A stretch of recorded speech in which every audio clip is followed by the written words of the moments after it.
Hi friends, welcome to Kundapura ಹೆಣ್ಮಕ್ಳ life style. ಮಂಗಳೂರಿನ ಇತಿಹಾಸ ಪ್ರಸಿದ್ಧ ದೇವಸ್ಥಾನಗಳಲ್ಲಿ ಒಂದು ಶ್ರೀ ಕದ್ರಿ ಮಂಜುನಾಥ ದೇವಸ್ಥಾನ. ಈ ಐತಿಹಾಸಿಕ ದೇವಸ್ಥಾನ 10ನೇ ಶತಮಾನದಲ್ಲಿ ನಿರ್ಮಾಣವಾಗಿದೆ. ಮಂಗಳೂರು ನಗರದ ಹೃದಯ ಭಾಗದಲ್ಲಿ ಇರುವ ಕದ್ರಿ ದೇವಸ್ಥಾನ ಇಂದಿಗೂ ಕಾರ್ಣಿಕದ ಗೂಡಾಗಿದೆ.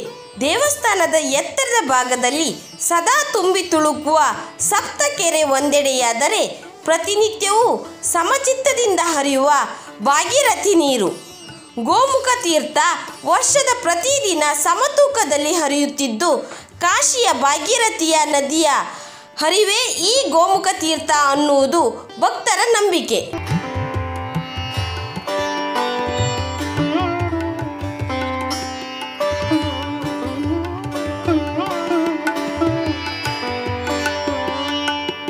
ದೇವಸ್ಥಾನದ ಎಡಭಾಗದ ಮೇಲ್ಭಾಗದಲ್ಲಿರುವ ಗೋಮುಖ ತೀರ್ಥದಲ್ಲಿ ಹರಿಯುವ ಭಾಗೀರಥಿ ಜಲ ಇಂದಿಗೂ ಪವಾಡಗಳನ್ನು ಸೃಷ್ಟಿಸುತ್ತಿದೆ.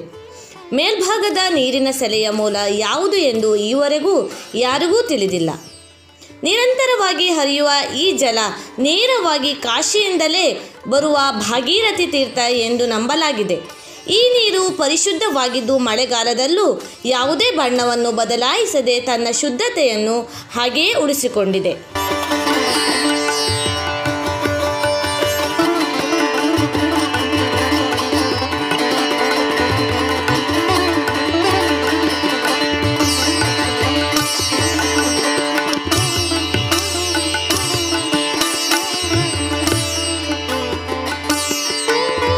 ಈ ನೀರನ್ನು ಭಕ್ತರು ತಂಬಿಗೆಯಲ್ಲಿ ತುಂಬಿಸಿ ನಾಥಪಂಥದ ಗುಡಿಯ ಎದುರಲ್ಲಿ ಇರುವ ಶಿವಲಿಂಗಕ್ಕೆ ಅಭಿಷೇಕವನ್ನು ಮಾಡುತ್ತಾರೆ. ನಗರದ ಹಲವು ಮಂದಿ ಕುಡಿಯೋಕ್ಕೂ ಇದೇ ನೀರನ್ನು ಬಳಸುತ್ತಾರೆ. ಕಾಶಿಯಿಂದಲೇ ಬರುವ ನೀರು ಅಮೃತ ಸ್ವರೂಪ ಎನ್ನುವುದು ಜನರ ನಂಬಿಕೆಯಾಗಿದೆ.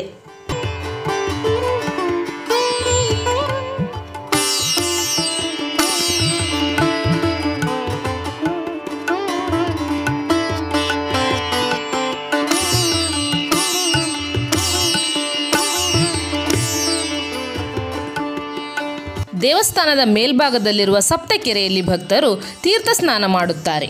ಒಟ್ಟು 9 ಕೆರೆಗಳಿದ್ದರೂ ಒಂದು ಕೆರೆ ನಾಗನ ಆವಾಸ ಸ್ಥಾನವಾಗಿರುವುದರಿಂದ ಆ ಕೆರೆಗೆ ಭಕ್ತರು ಇಳಿಯುವುದನ್ನು ನಿರ್ಬಂಧಿಸಲಾಗಿದೆ. ಇನ್ನೊಂದು ಕೆರೆಯಲ್ಲಿ ಮೀನುಗಳು ನೆಲೆ ಕಂಡಿದೆ. ಎತ್ತರದ ಜಾಗದಲ್ಲಿದ್ದರೂ ನೀರು ಸದಾ ತುಂಬುತ್ತಿರುವುದು ಈ ನವಕೆರೆಗಳ ವಿಶೇಷವಾಗಿದೆ.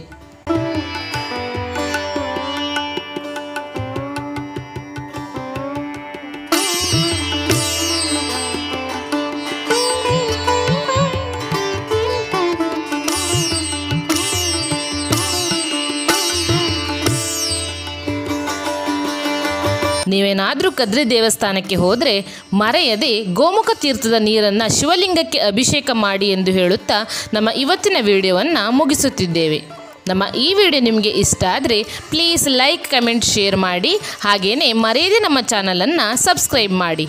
Thank you friends.